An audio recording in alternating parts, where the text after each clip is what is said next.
I say, hey, what's up? She goes, is it worth it? And I look at her and I go, excuse me? Like, you must be talking about something different. But she wasn't. I knew exactly what she was.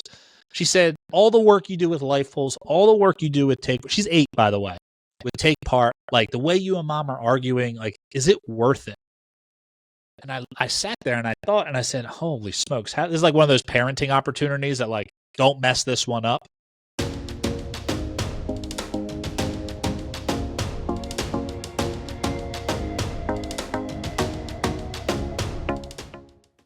Welcome to the Leader's Mindset, where we bring you conversations with leaders who are making an impact in business and our communities. Today, I'm here with Matt Granados. He's the CEO of LifePulse Inc., which helps companies increase employee engagement, productivity, and intentionality, and minimize burnout. Thanks for being here today, Matt. Appreciate you having me. Well, it's great to have you on the show here. So let's just jump right into it. We're all familiar with burnout. We've all been there. We've all seen other people around us that we care about get burned out as well. What are the root causes of burnout?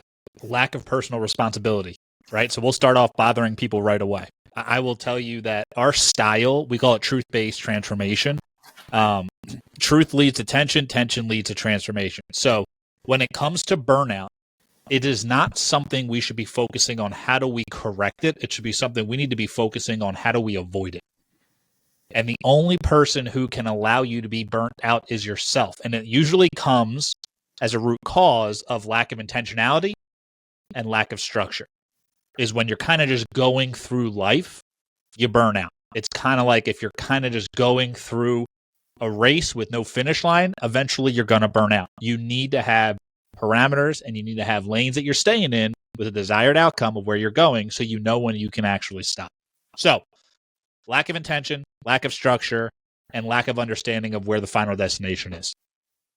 Yeah, it reminds me of when I was in the Air Force and we were doing flight testing. We always said you had to have a plan before you could deviate from it, right? So intentionality and structure doesn't mean you're being rigid and locking yourself into things. It means you're setting yourself, right? The plan isn't important. The planning is important, as General Eisenhower used to say, right? And that structure and that intentionality helps you make good choices later on.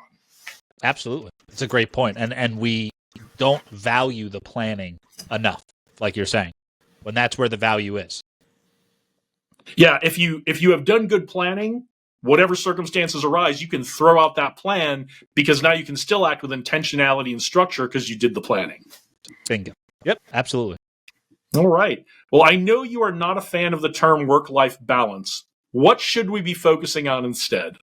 Yeah, and the reason I'm not is not because of what you're probably trying to say when you're saying you want that. The reason is because words have meaning, and we need to be careful of what words we use. So work-life balance is asking to compare work and life. If you're comparing these two things, they will never work together. They will always be working at odds with each other. That's how you compare. That's how you weight things. So work-life balance, you'd have to weigh them and make sure you're doing one at the same and the opposite of the other. What we focus on, and we work with clients, we say, what do you mean by that? And then let's find a term that actually makes sense. Work-life balance does not make sense. You will never experience balance. Whether you're in the military, as you know, Jason, right? There's no balance in that. Whether you're an entrepreneur, there's no balance in that. And you're sitting there going like, oh, well, that's obvious. Okay. As a dad, there's no balance in that. As a husband, there's no balance is this concept that we have like thought that is what we should try to strive for. And the answer is it's not about balance. It's about the act of balancing. It is a constant current situation you must be in. And when you are at what you're describing as balance, a better way to say it is you're actually at peace in the areas of your life that you need to focus on.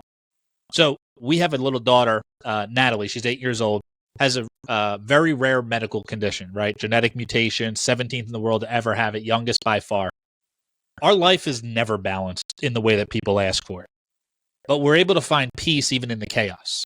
And that's because we understand that work-life balance or balance is not our focus. It's the act of balancing as you're moving through life. So think about it as an active step, not this final destination of where you're trying to go. Because by the time you get there, the Earth's still rotating, you're going to be off kiltered. the next step. So we need to think about balance as a verb, not as a noun. Bingo. It's not a destination, it's an action. Yeah, because I think a lot of folks think if I can just get my daily routine worked out, if I can get the right job, if I can get the right setup with my family, then all of my days in the future will be peaceful. And Right. you and I both know that's really not true. Yeah, and I think the concept is I don't need it to be pleasant. I need it to be profitable. This is why I say words mean things. Like, I was talking to a buddy of mine. He has a brain tumor in the back of his head and lost his job and was just dealing with all this stuff. And I went up to him. I said, his name's Jay. I said, Jay, how you doing, man? And he goes, not pleasant, but good. And I went, wow, what a real way to answer that question that we all say, I'm fine, I'm good. Like, no, like, it's not pleasant right now, but we're good. There's a lot of times where life is not pleasant. And I think we need to be okay sharing that with people without everyone going, oh my goodness, what do you need? Like, no, I don't need you to come and save me. I'm just in a hard time. Like, life's good, but it's hard. And we don't talk about it in that sense. And then therefore we get surprised when we hear bad news about people. We get thrown off guard. Well, how did that person burn out? I thought they were doing really well. Yeah, because you kept asking, how are you doing? And the answer kept being fine. So words mean things, and making sure we're using them properly is something we work with every person that comes through our system. Yeah, I think that's so important because I have watched over the years how words have become the same word for things. You talked about good and pleasant, right? Yeah. You talked about balance and peace and how they become the same thing, and they're not really the same thing. And it's absolutely possible for life to be good, even though today is unpleasant. Yeah, absolutely. Chaos does not make life bad. It's just part of life. Like, and there's this element of, okay, so I'm in a rough time. That's part of the wave. It's like if we were running this race and we were running like the hurdles, and you and I were running against each other, Jason. And I said, you know what? I'm just not going to jump over the hurdles. It's like, but that's not the race we're running. There are hurdles in this race. That's part of the game. It's like if we're playing soccer and I pick up the ball and throw it. Well, that's not the game we're playing. And we as humans, we try to create the game because we've been lied to in this kind of self-development like world that we can create and manifest things because if we just think it and put a vision board together, it's going to happen. That lie has destroyed people in the sense that we need to actually get in there and play by the rules that have been put in this creation that was given to us. When we see ourselves as the one creating our own life and we wonder why we fall off the situation or we get hit by truth or life happens and we weren't expecting it, it's because we think we're God. It's the one thing we fall trapped to all the time. I know I fall into it too, and I have to remind myself there's opportunity in the chaos, and the hurdles are what are preparing ourselves to deal with to take advantage of the opportunities that come from the chaos in the future. Amen. Every day. That's good. Well, one of the things we talk a lot about here is how as leaders, we can help our team, help the people in our lives prepare for these things. I know that's important to you. So what does it mean for leaders to be the foundation and employees to fill the gap? Yeah, so for leaders, we talk about this in the sense of, okay, so we were at a big company out in Silicon Valley. I'm going to leave the name to the side for a second. And they brought us in to work on work-life balance. And this is when I really found a strong disdain for that word. And this organization was known for the amenities that they give to their employees. And I'm sitting there going, why are you bringing me in to work on work-life balance when you're you? Like, we're all trying to be you. What's the issue? And the issue was that the average person I was going in to talk to, the leadership team, either felt entitled or enslaved based on what the company was doing for it. What we realized was what wasn't happening, which likely is not happening in most people's companies, is it's not that we are doing more enabling our people than we are equipping our people. So leadership being the foundation is, hey, leaders, are you structured? Are you connecting intention? Are you doing the things you need to do in order to get the people where they need to go? Can you then teach that to your team? Can you equip your team so that they can overcome the challenges that they're running into? We've turned management into babysitting, and it's a disaster. Babysitting is when you make sure your team does their job. You should be fired as a manager, and likely your team should as well. Management is making sure your team can do their job. But if you're the one making sure they're doing it, right? Accountability is a big one we always hit. If you're holding your people accountable, that's babysitting. Your people need to be accountable. That is an internal, individual decision. And when we start changing the understanding of it, now, if you're running into this, please don't be like, oh my goodness, how did I mess this up? Because you've been lied to on how to manage people for the last 25 years. It is not how humans function. We've swung the pendulum from what we used to call as a drill sergeant in like the 60s into the 70s. You kind of went from drill sergeant, you swung it all the way over to what I call the cheerleader. And then in the late 70s, early 80s, when the personal development industry kind of picked up, everyone swung to what we call a teacher. And what a teacher does is it throws knowledge at a problem, expecting the individual to take it and do something with it, called wisdom. What we teach is we want you as a leader to be the architect. We want you to take the natural laws of success, experiences you have, education you have, combine them together, because experience plus education equals evidence, share that with your people, and then equip them to bridge the gap back to the company.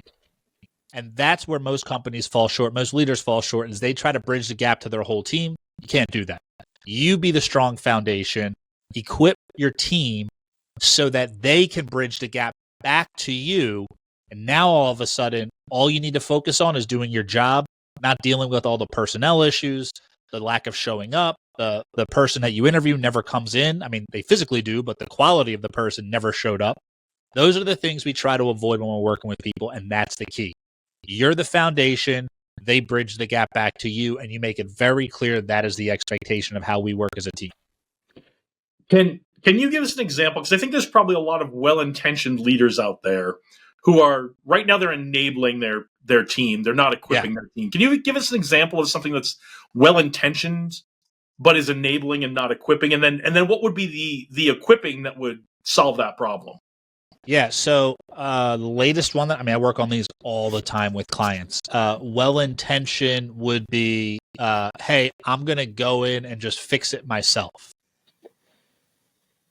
It's usually a lack of patience, right? Kind of anxiety ridden, like I can't wait, I just do it myself. Versus, hey, what's the best decision long-term for how we handle this situation? So I would say that's an example of enabling that we just worked with. Major issue. Let me jump in and just fix it real quick. Well, no, why? Is the place going to burn down? Are you going to lose clients? No, but it has to deal with. We have so many other things going on. No, you got to make it happen. Another well-intentioned, trying not to point fingers at people who mess up, which I get that. I don't want to point blame to insult people, but we need to recognize where issues are happening. The team knows who did it, but by you not acknowledging it, there is no way to actually show we're going to correct it. So if I'm coaching me and I mess up, or I'm a manager of me and Matt messes up, and you're sitting there going like, oh man, but Matt, his daughter has medical stuff going on. They were in the hospital. I'm not going to bring up the fact that he literally forgot to send this invoice out. No, I'm going to create a culture where I'm going to say, hey, Matt, your job was to send this out. It didn't go out. Can you explain why that happened? Yes, I can. I want to encourage you as leaders to encourage your people to give you reasons, not excuses. Like, I want the reason. Yeah, honestly, I just forgot to do it. Perfect. I can work with that. Now, if you forget to do it 6 times, you can't work with us. But if I want to hear why. I don't want an excuse. Oh, well, it just didn't really get where I thought it would. No. Why didn't you do it? I did not make it a priority. Gotcha. Okay. Can we make it a priority next time? Yes. Perfect. Get after it again. And when you start bringing truth to these conversations, this relentless pursuit of truth, it's so refreshing. It's terrifying in the beginning. Absolutely terrifying.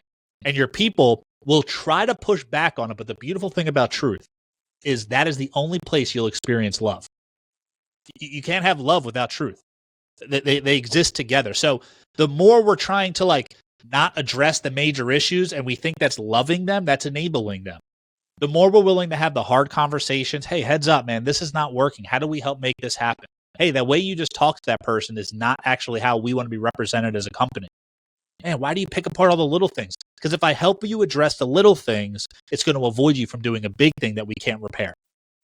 So it's all about, are you looking to long-term develop the team? or short term overcome this little issue.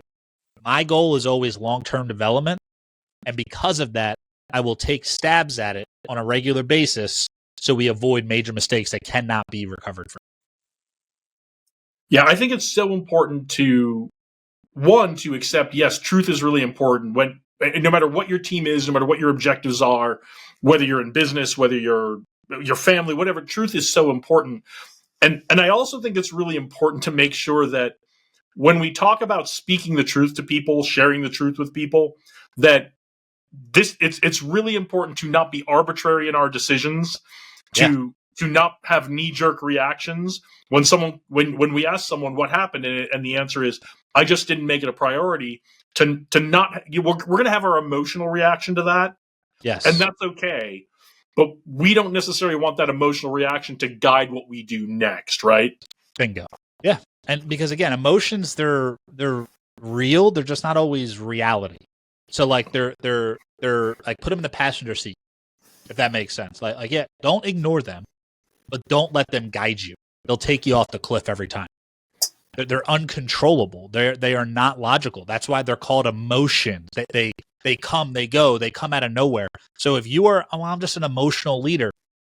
Again, words mean things. Let's break that down. What do you mean by that? I just love my people. That's great. I want you to lead based on love. I want you to be a loving leader. No question. I do not want you to be an emotional leader. An emotional leader leads out of control. So experience the emotions, process it. One of the things that I found was super interesting was my wife and I used to do a podcast called Relationship. And the whole premise of it was we have to deal with our situation live, unedited, recorded, and we had to publish whatever happened, whatever it was. So a couple people asked us to talk about, Matt, how are you emotionally stable when Natalie has medical issues? And I was like, all right, well, let me walk you through it. And this happens and this happens. And about halfway through the podcast, I looked at Maria and I said, you know what's weird? I said, I just realized something. I'm not emotionally stable. I'm emotionally suppressed. You're emotionally stable. She's like, what do you mean? I said, I don't feel the scared, the fear, anything. I go right to action, right? So it's just blood boiling. I'm in survival mode.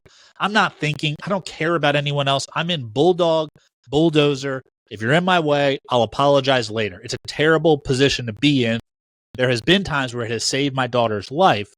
But what happened was I looked at Maria, I said, but you're emotionally stable. I said, you get scared. You're in fear. You're crying. And then you drive yourself behind the ambulance to the hospital to show up to be the mom. Like, that's emotionally stable. And when you're emotionally suppressed, which I tend to go that route, you get what I call free-floating emotions. And free-floating emotions are like ticking time bombs waiting to come out. They always find a way out.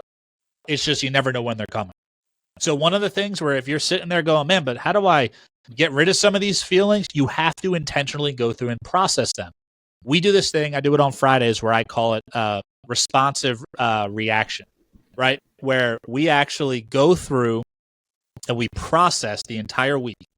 And I'm amazed at how many experiences I have throughout the week that are high stress, very almost traumatizing to an extent, that I don't deal with. And then when I think about it, I'm like, holy smokes, that was a big deal. That was hard. That really bothered me. That was a lot more than I expected. And I'm able to honestly process it a couple days later. And when I do that, they don't pop out when I'm not ready for them. I love that. I think that's a great practice. I think that's something I'm going to try to adopt as well. What a great lesson for all of us. What happened to that podcast? Do you guys still do it?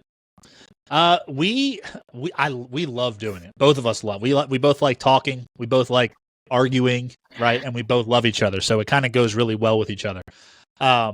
We haven't done it, and we keep feeling kind of teased to bring it back. We've done, I think it was like 3 or 4 seasons. And it's just a fun way for us to show that, man, like, marriage is hard. People are broken. I'm broken. She's broken. We're knuckleheads. We mess up. We make mistakes. Yeah, we coach people, and we get paid a lot of money to do these things. And that's all. I mean, I'm blessed to be able to have that happen, but it doesn't mean I'm any better.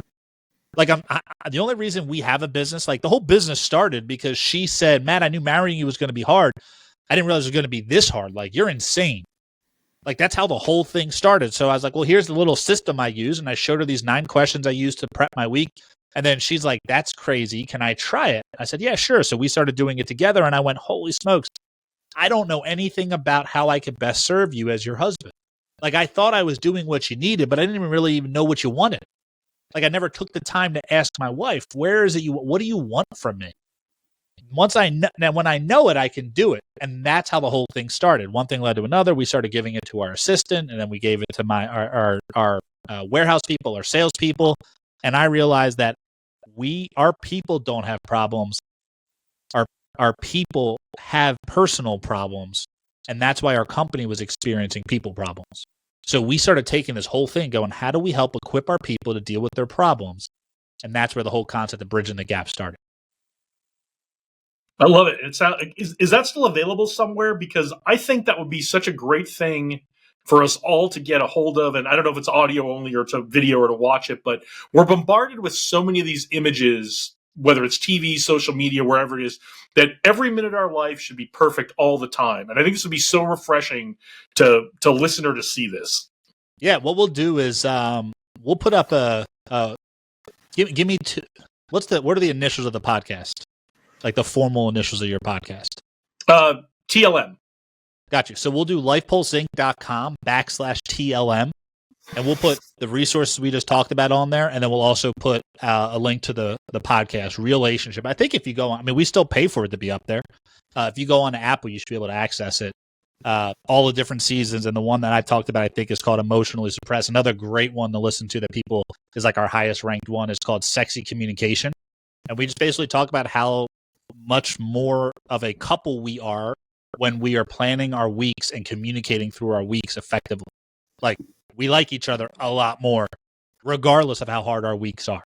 Turns out, sexy communication works well with a married couple.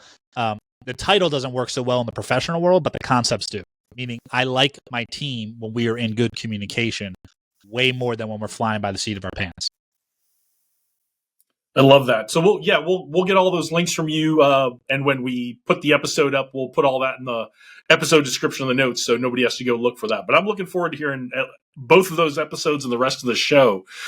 One of the things I love about our conversation we're having right now is we keep coming to this idea of words have meaning. It was something we used to say in the Air Force all the time until we started saying it so much the phrase itself lost all meaning. But the sentiment continues, right, is that words do have meaning. And another area I want to ask you about where words have meaning, because I think a lot of people conflate these as well. What's the difference between high performance and optimal performance? Yeah, this is where I love to be. Before we jump into those two, there's 4 levels of performance, right? So there's lazy and unaware. There's like dead, then lazy and unaware. Like, that's the next level. There's high potential, high performance, and then optimal performance. I have found when we use the systems that we teach, we can bring individuals from any of those levels except for dead, right? So lazy, unaware, high potential, high performance, all the way to optimal performance without having to like go into the next level. And here's what happens. High performance, we define that as high output, unsustainable pace, compared to others. High output, pace doesn't matter, compared to others. That is how the world has told us to function. Military, business, you name it. It's all right there. High output, pace doesn't matter, compared to others. So, if you're in a race against a bunch of slow people and you win, that does not mean you're fast. It means you're not slow. Another comparison issue we run into is just because I don't beat my wife doesn't make me a good husband. Like, the status quo has gotten so low that if we're comparing ourselves to other people, we're going to lose every single time. Optimal performance, which is where we bring every client we have. The end goal is to get you to become an optimal performance. Regardless of where you start, we want to get you here. Optimal performance is the same high output. We do not sacrifice results because it's not needed. High output at a sustainable pace compared to your own ability. The reason I want everyone in an optimal performance is once you hit optimal performance, if what you're doing still isn't working, you have to pivot. If you have employees and you bring them the optimal performance and they're still not hitting the quota you need, you got to let them go.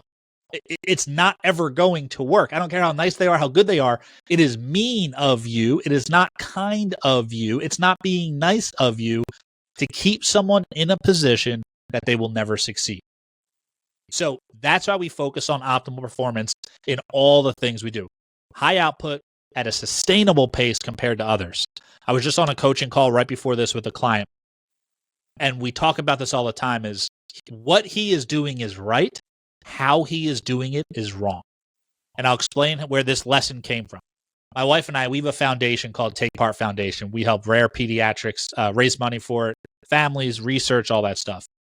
And every year we do a couple events. One of the events is called a donut run. It's a fun family run, like really just enjoyable Saturday morning, raise a lot of money, eat a lot of donuts, have a lot of fun. Well, the Friday before, my daughter Natalie's sick. So she has all this, we basically have our own little ICU unit in our house. That's how we kind of keep things moving in our life. Because her muscles don't work, if she ever gets any type of a cold, it's really bad. So we're having a conversation, and like I said, we record our conversations because if they're not recorded, they get super heated, and this one got heated. So Maria and I are speaking lovingly, but we'll call it passionately. Eventually, Natalie calls through the monitor, "Hey, Dad, can you come in here?" I walk in. She asked me to take her mask off. So my daughter, right now, having trouble breathing, asked me to take off her mask to ask me a question. I said, "Hey, what's up?" She goes, "Is it worth it?" And I look at her and I go, "Excuse me? Like, you must be talking about something different." But she wasn't. I knew exactly what she was. She said, "All the work you do with LifePulse, all the work you do with Take," she's 8, by the way, "with Take Part, like the way you and Mom are arguing, like, is it worth it?" And I sat there and I thought, and I said, holy smokes, this is like one of those parenting opportunities that, like, don't mess this one up. And I said, "You know what, Nat?" I said, "It is worth it because this is what we're called to do. I know we're called to do this foundation. I know we were called to do this event. I know we're called to do what we're doing in LifePulse."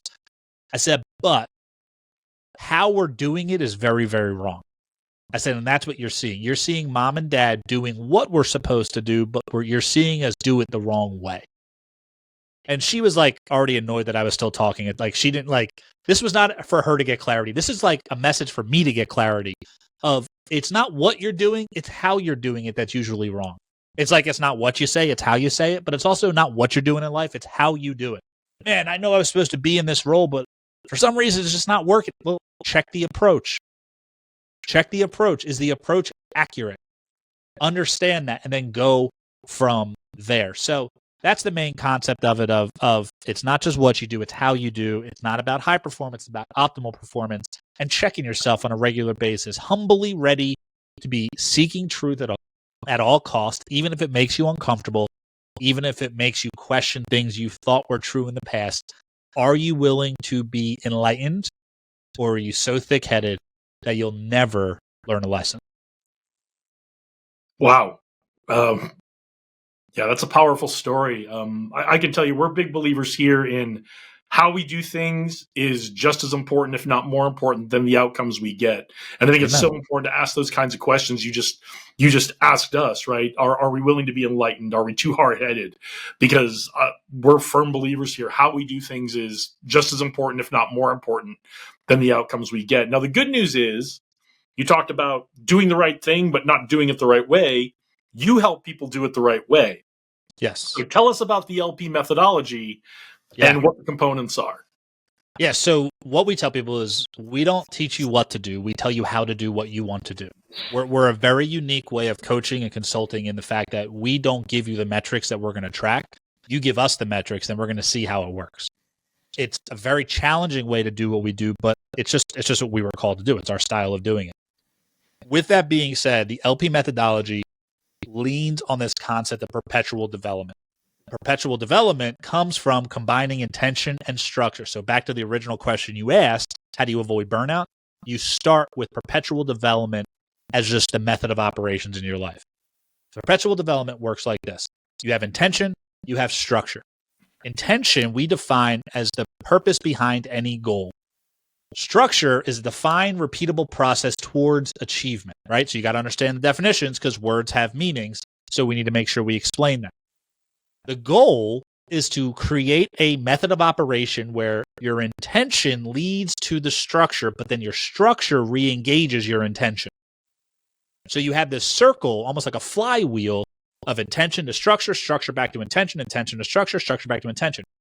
That's how our system started. That's the LifePulse. That's a LifePulse planner, right? We call it the LP. It's 9 questions. It's the thing that Maria asked me, how do you manage all this? It's the same 9 questions. Here's mine right here, right? This is what I'm using today to make sure I'm functioning and I'm making it to this call and I know what I got to do right after this call and the next one and the next one. It's the way we do what we call reverse planning. Reverse planning is the way that humans function to experience fulfillment. Reverse planning works like this. You list what you want to do first, then you list what you've committed to do, which we call what you need to do. Like, I've made these commitments. Here's what I've committed to do. And the key is you only do what is important, meaning what's related to the goals of yours. The goal is not to get everything done. It's just to get the right things done. When you focus life on that, you're able to stop. And when the work is done, you're able to do this thing called rest, which is a weird thing to talk about, but turns out it's absolutely necessary to survive the way we want to live. The final piece of that is what we call focusing on why is intentionality so important. And it's because every human's goal from a life perspective is to experience fulfillment. From an interaction perspective is to be valued. We want to be valued by others and experience value, and we want to experience fulfillment in our life. The way we do these two things is by making sure intentionality is at the forefront. I've never met somebody who accidentally experienced fulfillment ever in my life. I've experienced people who have accidentally been successful, accidentally have become rich, accidentally have gotten a job over someone else, but I've never met someone who accidentally got fulfilled, because intentionality is what we call the catalyst to fulfillment. So that's just like a quick overview of it. We have multiple different pillars that we go down, all the normal stuff that a company like ours tends to brand. But the bottom line is we focus on truth. And what we want to teach people, and if you're working here, you're like, man, what can I add to my company today? If you're a manager, a leader, an entrepreneur, what's the one thing you do? Take this as a core value and put it in your life. Once you have accepted it and you have molded your life around it, then bring it into your company. It is a relentless pursuit of truth. That's what we need to be seeking. So important. And I love the part about intentionality. I think we all know somebody who has been very successful, but is still looking for that fulfillment. Yeah. They've been successful at everything they've done in life, and they're still looking for that fulfillment. So they keep doing more and more things and becoming more and more successful, but they aren't focused on that fulfillment with that intentionality. I think that's great. And that's a lot to digest. I'm going to give people a little chance to digest that. I want to take a little break and play a game with you. Are you up for a game? Always. Let's roll. All right. The name of this game is Rapid Response. I'm going to ask you a series of questions. I want you to respond with the first thing that comes to mind. Now, you don't need to give us a one-word answer. Don't be fooled by the word rapid. We want to get to know Matt Granados a little bit and answer these questions and elaborate as much or as little as you'd like, okay? Okay. All right. You ready? Yep. All right. Matt Granados, rapid response round. Your time begins now. Podcast recommendation.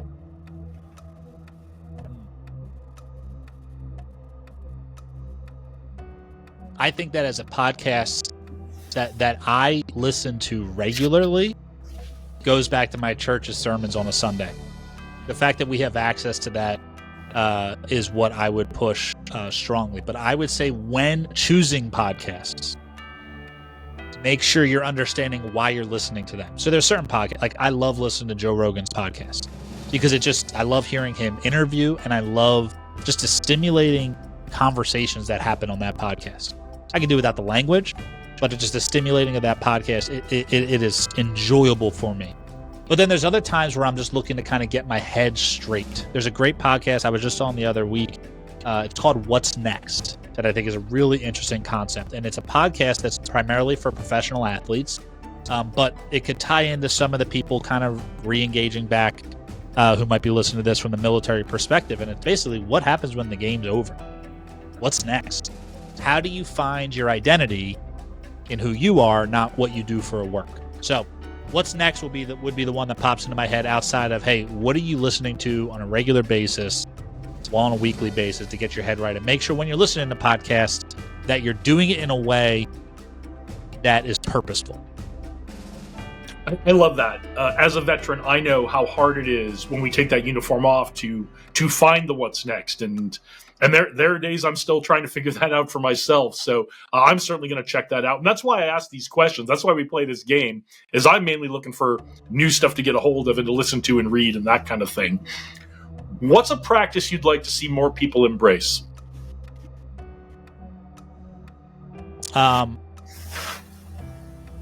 Proper and effective planning, and then communicating that plan. Taking the time to plan, and then making sure we are going to take time to have a conversation about that plan. Another way to say that is to focus on what I call the currency of availability. Are you available to live the life you're called to live? Like, you could be as successful as you want, but you're a slave to the job. That's an issue. You could have as much money as you want, but now you're a slave to the money. That's an issue. Are you available to do what you're called to do? That concept of slowing down to get smooth, going from slow to smooth to fast, is what I'd love more people in today's world to get a piece of. Fantastic. Who is someone we should all be paying attention to? Oh, your spouse, your kids. I think we spend a lot of time outside of, the priorities of the ministries we're supposed to be overseeing. What I mean by that is I tend to go to work to then serve my wife and kids and to provide for them, but I skip their needs in order to go do what I want to do. So I don't think we need to be going further outside of our personal lives. I think we need to go deeper in our personal lives with this. So the first thought that would come to my mind is like, oh, which famous person should we be paying attention to? They got enough people paying attention to them. I would love to see people pay more attention to your wife, your husband, your kids, your brother, your sister you haven't talked to in a while, your mom and dad, your in-laws. Go get to know them. Your brother-in-law that you don't really like because you never really spent time to get to know them. Like, we try to go so wide, we never go deep. So go deep in your own space. I love it. What is either your get pumped up song or your walk-on music? Oh, my get pumped. I don't do as much music as I used to. I don't have a get pumped up song, but I can tell you I get pumped up on songs when I'm with my kids and they want to dance and they want to party and they want to go nuts. So like whatever they're into, I'm in. I don't care what song it is. It's the fact of, hey, I want to get things moving, and the energy of the people around me does more for me than the actual song itself. Love that. The biggest influence in your life? For me, it's my relationship with Jesus. There's no question. There's nothing that comes even close to that. And yeah, that's an easy one. That seems like a simple answer. And if you have a relationship with Jesus, you'll understand the depths of that. And if you don't have a relationship with Jesus, you're likely like, I don't really get that. Like, it doesn't make sense. With that would be my favorite book, obviously, which would be the one he wrote, which is the Bible, and the truth behind that. And that is something that absolutely transformed every single thing that we do. When it comes to a relentless pursuit of truth, that is what brought me there. I love that as well. And I can check off the book everyone should read question, but I would like to ask you, what's another book besides the Bible that you've read recently or that that's a favorite of yours? Yeah, a favorite of mine of like from the personal development world, right, is Atomic Habits. I just think it's so it's one of the best, newest books out there.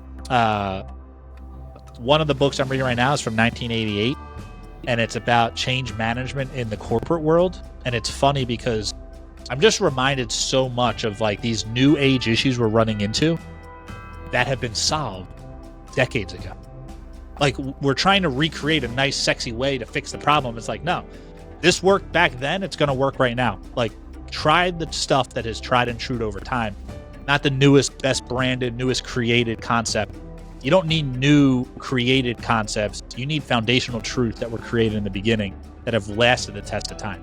So a couple things with that, right? So Atomic Habits, if you want to read it, and then going back and like finding some of the older principled truths and going, hey, that still works. If it worked then and it will work today, I think you anchored to something in truth, because truth is constant, application changes. Big fan of that.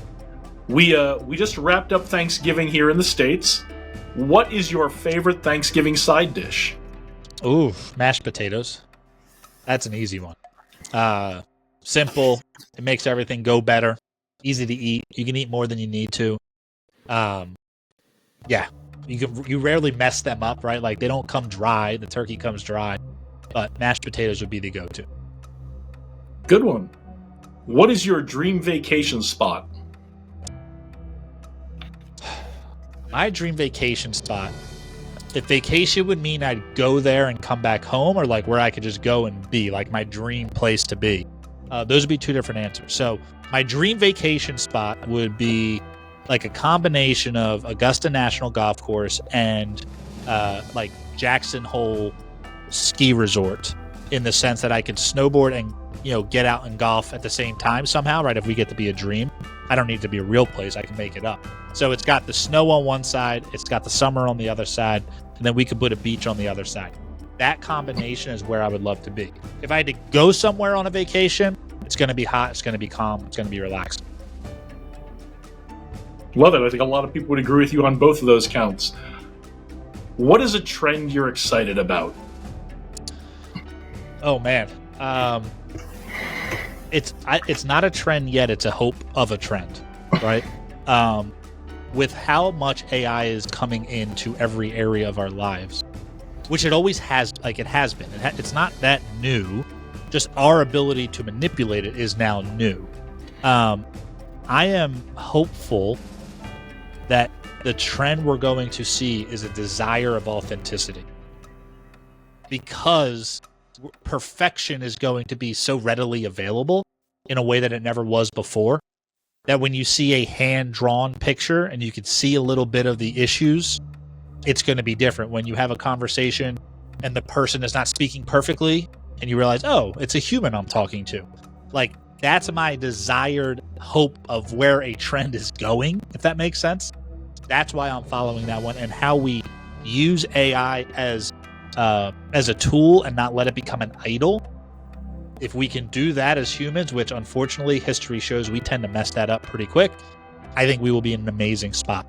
So with that, where AI is going, how we decide to use it as a tool, not an idol, and then I'm hopeful that we will take that to desire more authenticity, and then focus on using that to be able to slow our pace down, because its pace can go faster, versus what we tend to do is, because its pace can go faster, we think we need to keep up with it, which we will lose that battle very, very quickly.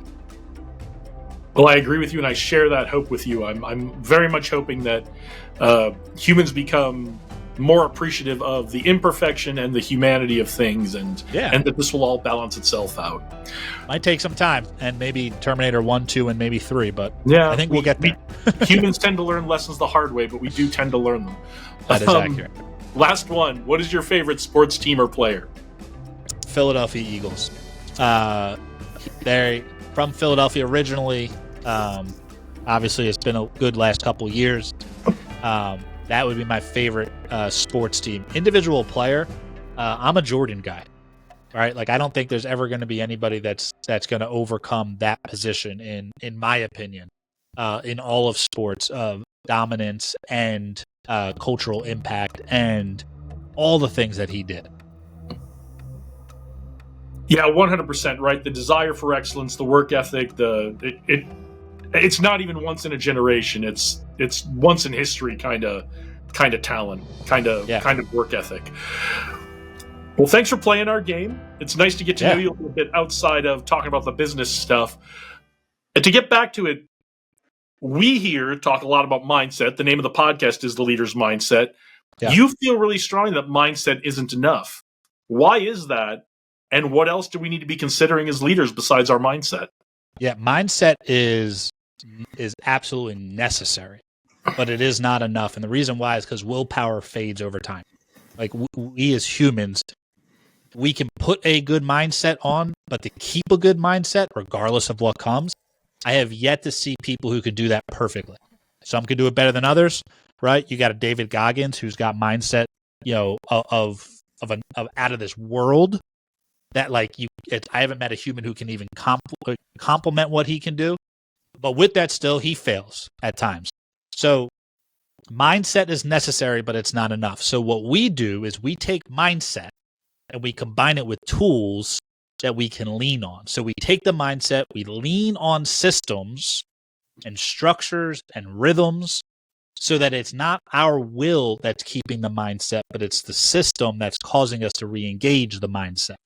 So if my goal is to be grateful, I can sit there and go, be grateful, be grateful, be grateful, be grateful, be grateful, be grateful, be grateful, and have a grateful mindset. But then I go into the rest of the world and I can't focus on more than one thing at a time. We aren't able to do that. Not 100%. So because of that, I need something that's going to re-engage the gratitude. I need something that's going to re-engage the discipline. Hey, you're not eating that today. No, you're making good decisions today. I can sit there and I can just say, make good decisions, make good decisions, make good decisions. But what I have found is you were spending an unnecessary amount of energy trying to not make a bad decision. That if you had systems in place, structures in place, that's why I love Atomic Habits. One of the things they teach in that book, which we use with our clients, is create friction between you and bad decisions. Put the cookies higher in the pantry. Don't put them right at your eye level. Tuck them, hide them. Yeah, you can get them if you want, but don't make them right there where you're walking by and you just happen to drop your hand and an Oreo falls into it. That's the level of, okay, so we got the mindset, but I want to make sure I'm giving myself the best chance to stay in that mindset. That's where the systems come in. Love it. Love it. I personally have to leave the cookies at the store to keep me from eating them, but the shelf is not enough for me. So I totally understand that. You've overcome a lot of challenges. You've built these methods and systems, and you've helped a lot of people. What challenges are you facing now as a leader that are different from the early days, and how are you overcoming them? Yeah, one of the things that's interesting is we have a great system and solution that we offer. But it's unique. So it takes a long time for someone to understand what we're doing. So because of that, scaling it and growing it and developing it with what we do is very, very difficult. Now, we are very blessed to have amazing coaches coming in and helping coach what we do all over the world. That alone was not by my, I couldn't have picked these people any better than them coming and saying, hey, can we make this work? So I think that element of how do you scale something that is so personal, so direct, impactful, but needs to be spread out, and that's our biggest challenge. How do we do it with the same high caliber, but so that we can get to the masses? And at this point, time of this recording, I'm sitting here going, we've cracked the code where we've seen it happen. Now we're actually stirring the pot to see how can we scale it to the masses. And that's what 26 is all about. Is not how do we do it. We got that figured out. Now, how do we scale it? How do we get it in front of as many people as possible, get as much exposure as possible, as much awareness as possible, and let the right people come through how we want them to, so we can serve them, and then we coach them for 3 to 6 months, then they graduate down. So they start high and they graduate down. So that would be the biggest thing, is how do we get the awareness out there? And you know this, just from the industry that we both work in, there's so much noise out there. There's so much noise out there, but there's only one truth. And when I find people who lean on truth, then we're basically teaching the same thing, just in different ways. I can work with that person all day long. It's when we're teaching opposite truths, which is impossible, right? Because if there's two truths, there can't be one truth. So if I'm teaching truth and someone else is teaching truth, either one of us is wrong or both of us are wrong, but both of us can't be right. That would be impossible and illogical. That's where I find the noise in the world is what makes it really hard to understand what's real, what's not real, what's counterfeit, what's created, and how do we make sure we understand what we're messing with. That's so great. your goal is scaling. How are you implementing new technology to scale what you're doing, cut through the noise, and spread that truth? Yeah. Obviously, with what social media allows us to do with video, capturing everything we possibly can, taking that video, cutting it up into smaller pieces and getting it out there on the masses. Not even the fact that we're finding, it's not so much that people are sitting there and absorbing every little thing we put out there, but they're seeing us top of mind and they're focusing on, oh, gosh, there he is again. There they are again. There's LifePulse doing this again. Just being aware of that is what I think tech is helping us do, is we can get more of us out to more eyes. Now, everyone's doing that. That's not like a unique thing. So there's more issues there. The next thing of it is using tech to get as personal as quickly as we can. How quickly can I get a text message into your phone to get a phone call with you one-on-one? Does that make sense? So we want you to know about us, but then we want to get to know you. The faster we can get to know you, the faster we get rid of the tech, rid of all the noise, and now we're having a conversation to see if this works. I love to see you and your team using tech to make human connections. And I think that's the only way we're all going to be successful getting through all the things we've been talking about when you were talking about with AI, is we use tech to enhance our humanity, to make human connections, to do things together as humans. Yeah, and what we have an OPC. It's called Optimal Performance Coaching Community, where it's basically our group coaching option. So the first Wednesday and the third Wednesday, every single month, we create a topic based on what the community says they need. And one of them was about the pace of technology. And we talked about this a little bit, but it's so interesting in the fact that, man, are we going to get to a point where tech is going to be able to do so much for us that we will sit there and just stare at the clouds and just embrace what this world offers? And I think someone like you who served in the military, it's like when you get out of war and you get out of that environment, you actually can do that. Like the level of gratitude of like, did you feel the breeze? How cool is that? Did you hear that? We are so overly stimulated, and we keep overly stimulating ourselves, that the natural world seems to be not good enough, but it's the opposite. Is if we can destimulate ourselves, the natural world will take us everywhere we need to go. It's worked up until now. There is no need to change that. So I think that pace of will we sit back and just relax and go, hey, Jason, let's go grab a cup of coffee and just hang out. There is no agenda. There is no time. Let's just hang out because the business is working. How do I know? Because AI is doing this, and this. We're good.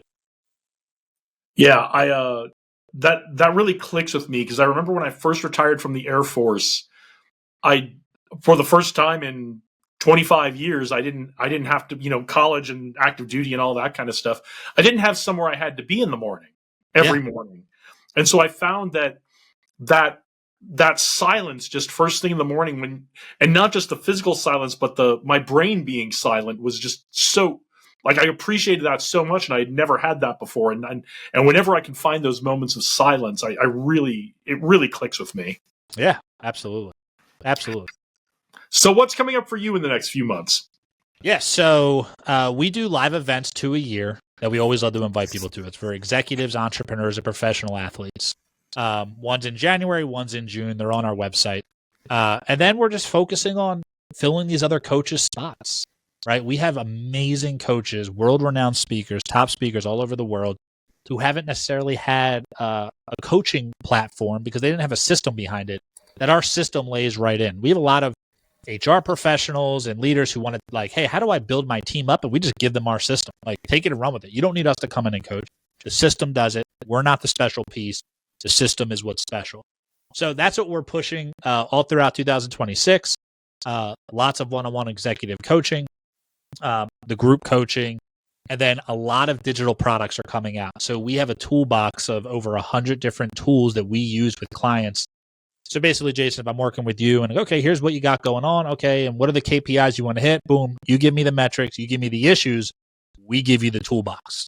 So we create custom toolboxes for the entire organization, team, the individual to take and run with them. And we've had them all kind of in PDFs that we send out to people that I think in 2026, you're going to start seeing them come onto our site to be able to access them directly for individuals who aren't coaching with us to start solving some of these problems with that.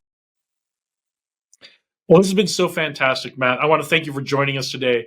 Where can everyone find you so they can check out all the great things you just talked about? And also thank you for joining us today.